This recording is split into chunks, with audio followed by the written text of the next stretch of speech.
राहुल, निधि और उनकी 10 साल की बेटी तानिया। राहुल अपने दोस्त सैफ के घर ईद की पार्टी में शामिल होने के लिए गया था और पार्टी करके घर लौट रहा था। निधि ने मुस्कुराकर ड्राइव करते हुए राहुल से कहा, कुछ भी कहो राहुल, आज तो ईद की पार्टी में मजा आ गया।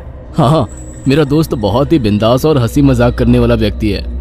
मैंने देखा उसके घर पर शहर की एक से एक बड़ी हस्ती थी, मगर फिर भी वो उन सबको इग्नोर करके हमें इम्पोर्टेंस दे रहा था। हाँ, देगा क्यों नहीं, आखिर मेरा दोस्त जो है। सच में राहुल, अमेरिका से इंडिया लौटकर बहुत अच्छा फील हो रहा है। वैसे तुम्हारा दोस्त सचिन अभी तक नहीं आया अमेरिका से? निधि की बात सुनकर राहुल चौंक कर बोला, ओह शिट यार, उसका फोन आया था कि वो इंडिया आ रहा है। उसने बोला था कि मुझे एयरपोर्ट पर पिक कर ले। निधि बहुत नाराज होगा वो। कोई बात नहीं, उससे बोल देना कि तुम्हें बिल्कुल याद नहीं रहा, और फिर तुम्हें सैफ की इनवाइट की हुई ईद पार्टी में भी तो शामिल होना था। निधि ने इतना बोला ही था कि उसकी बेटी तानिया ने अपनी माँ की ओर देखकर कहा, मुझे भूख लगी है माँ, और प्यास भी। तानिया की बात पर निधि ने बुरा सा मुंह बनाकर उसकी ओर देखकर कहा, पार्टी में तो इतना खाया था तुमने, फिर भी भूख लगी है। निधि की बात पर तानिया ने मासूम सा चेहरा बनाकर कहा, कोई बात नहीं मम्मी, मुझे पानी ही पिला दीजिए। कितनी बार बोला है मुझे मम्मी मत बोला करो। पानी अभी नहीं है, आगे जाकर कोई शॉप पड़ेगी तो बोतल खरीद के दे दूंगी। निधि की बात पर राहुल ने मुस्कुराकर कहा, छोटी बच्ची है निधि, इतना नाराज होना सही नहीं है। राहुल ने इतना कहा ही था कि अचानक एक काली परछाई राहुल की कार के सामने आकर खड़ी हो गई। राहुल के पैर अचानक ब्रेक पर पड़ गए। गाड़ी तेज रफ्तार में थी। ब्रेक अचानक लगने से पलटते पलटते बाल बाल बची थी। राहुल के चेहरे पर भयानक ठंडी में भी पसीने की बूंद टपकने लगी। वो दोनों कार से बाहर निकल आए। निधि ने डरते हुए कहा, आखिर कौन था ये? ऐसा लगा जैसे कि कोई भयानक काली परछाई मेरे कार के सामने आकर खड़ी हो गई हो। वह दोनों काली रात के सन्नाटे में इधर उधर देखने लगे। तभी निधि को एक घने पेड़ के पास दो चमकीली हुई आंखें दिखाई दी। उसकी आंखें बिल्कुल भेड़ियों की तरह लग रही थी। निधि ने चीखते हुए राहुल से कहा, राहुल देखो कौन है वो, जल्दी से गाड़ी में बैठो, मुझे बहुत डर लग रहा है। राहुल ने उस तरफ देखा तो उसके रोंगटे खड़े हो गए। वो दोनों गाड़ी के अंदर बैठने ही वाले थे कि अचानक एक अजीब सा चेहरा वाला भयानक सा आदमी बिजली की रफ्तार से उनके सामने आकर खड़ा हो गया। राहुल ने देखा कि उसका चेहरा बिल्कुल सड़ा हुआ था और उसकी आंखें भेड़िए की तरह चमक रही थी। उसके लंबे लंबे बाल उसके कंधे तक आ रहे थे और उसके दांत भेड़िए की तरह बाहर की ओर निकल रहे थे।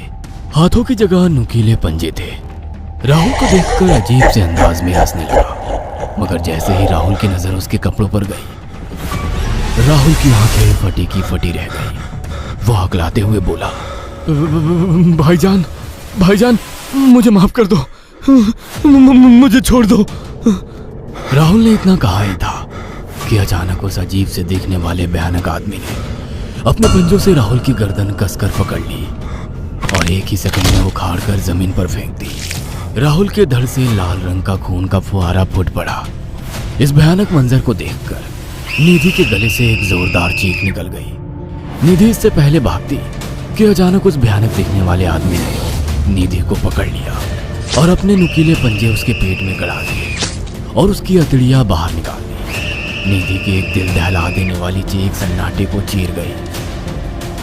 अचानक हवा का एक बवंडर उठा और वो भयानक सा दिखने वाला व्यक्ति देखते ही देखते बवंडर के साथ गायब हो गया। तानिया ने डरते डरते निधि के मोबाइल से पुलिस और सैफ को बुला लिया और कुछ ही देर में वहां चारों ओर पुलिस की गाड़ियां थी। पुलिस ने राहुल के दोनों दोस्त सैफ और सचिन को वहीं बुला लिया। इंस्पेक्टर अर्जुन ने दोनों से कहा, मैंने ऐसी हत्याएं अपने करियर में कभी पहले नहीं देखी। ये काम तो ना किसी जानवर का लगता है, ना ही किसी इंसान का। सचिन कपकपाती हुई आवाज में बोला, आप कहना क्या चाहते हैं? कुछ कह नहीं सकता।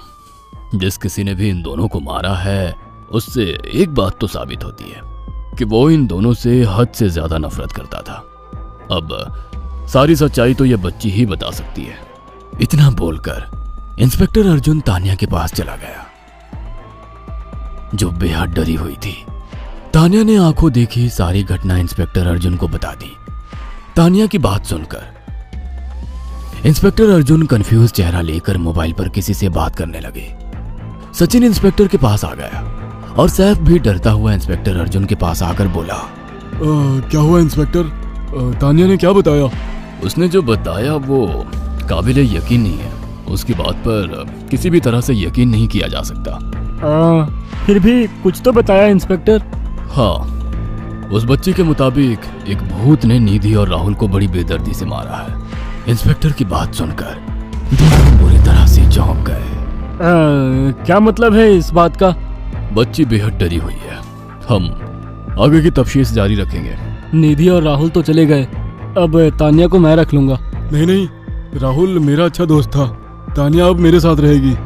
देखिए, बच्ची के माँ बाप अब इस दुनिया में नहीं है और आप दोनों भी शादीशुदा है। मुझे नहीं लगता कि आप दोनों बच्ची की सही से देखभाल कर सकते हैं। मेरी कोई औलाद नहीं है। मैंने अपनी पत्नी को फोन कर दिया है, वो भी IPS ऑफिसर है। ये बच्ची आज से मेरे साथ रहेगी। उसका मासूम चेहरा मेरे दिल में उतर गया है। अब तुम दोनों जा सकते हो। पूछताछ के लिए मैं जब भी तुम्हें बुलाऊं तुम दोनों आ जाना। इंस्पेक्टर ने ये बात बोली ही थी कि अचानक वहां पर मौसम बदल गया। चारों ओर काली घटाएं छा गई और एक भयानक बवंडर उठा और देखते ही देखते सब पुलिस वालों के सामने वो भयानक चेहरे वाला आकार सबके सामने खड़ा हो गया। उसको देखकर सबके रोंगटे खड़े हो गए। देखते ही देखते उसने अपने भयानक पंजे सैफ की आंखों में डालकर उसकी आंखें निकाल ली। सैफ ने चीखते हुए वहीं दम तोड़ दिया। उस भयानक आदमी को देखकर सचिन उसके पैरों पर गिर गया। तुम तो भाईजान से कपड़े पहने हो। मैं समझ गया, तुम भाईजान हो। मुझे माफ कर दो भाईजान, मुझे यहाँ से जाने दो। मैंने कुछ नहीं किया था।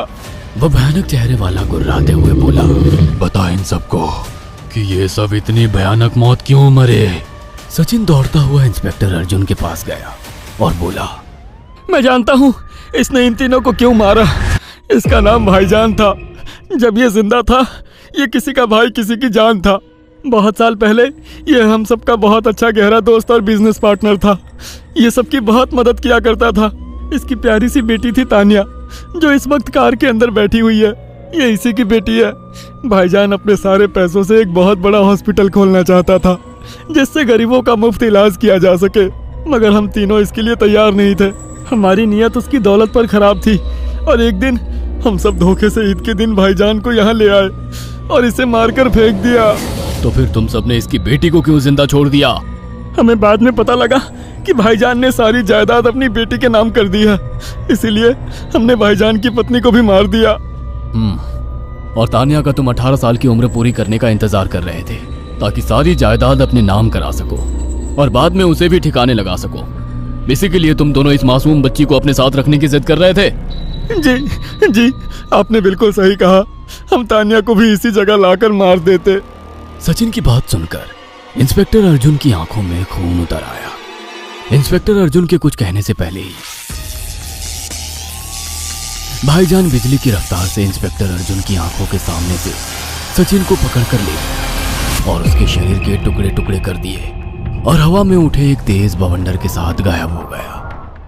सारी घटना इंस्पेक्टर अर्जुन की आंखों के सामने हुई थी।